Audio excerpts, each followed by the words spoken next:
During the recent developments in Africa's Niger, a profound transformation is underway. The recent coup, menacing military postures, and the cut of commodity trade routes have thrust Niger into the spotlight.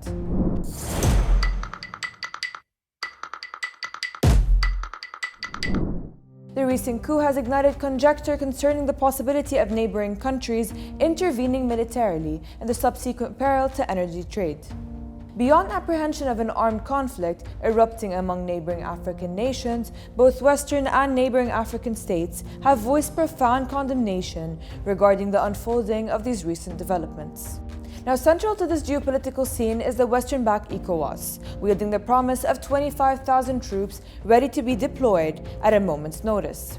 This grand display of force is aimed at reinstating President Bazoum, with the backing of European and American pressure.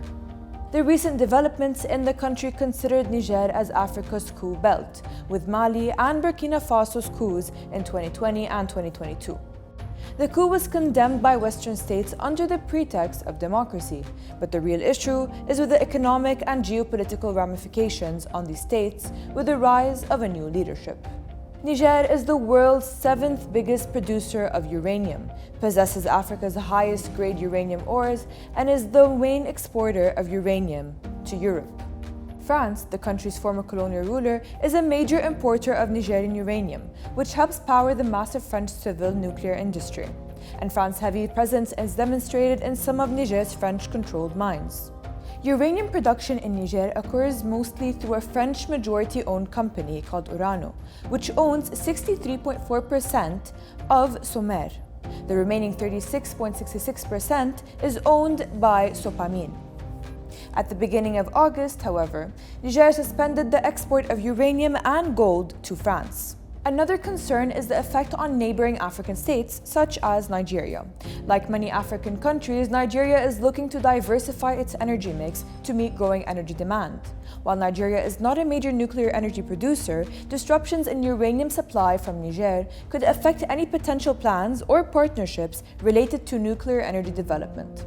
If Niger's uranium exports are disrupted, it might impact regional resource markets, potentially affecting prices and supply chains for various minerals, including uranium. Nigeria's industries dependent on these minerals could experience cost increases. In the midst of all developments, a narrative of strategic interests unfolds. Eyes are on the fate of the Trans-Saharan Pipeline, TSGP, which originates in Nigeria. TSGP is expected to connect Nigeria's Wari hydrocarbon fields to Algeria, on the Mediterranean coast through the Niger Republic. This lifeline, expected to mitigate dependence on Russian gas, now stands threatened, compelling vested interests to secure its continuity. The pipeline takes oil and gas from Nigeria all the way to Algeria. But here's the tricky part: it has to pass through Niger. So with the recent developments and changes in leadership, things might not continue to unfold the same way. The TSGP offers an opportunity to diversify its energy exports by tapping into the growing global demand for natural gas. However, with the change of leadership, the pipeline project could be suspended, hence affecting Nigeria's chances of developing its economy.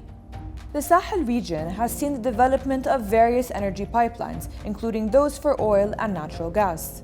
These pipelines often traverse multiple countries, connecting energy producers to consumers. Any disruptions in the flow of energy through these pipelines could have regional implications. Meanwhile, Europe's energy ambitions hang in the balance.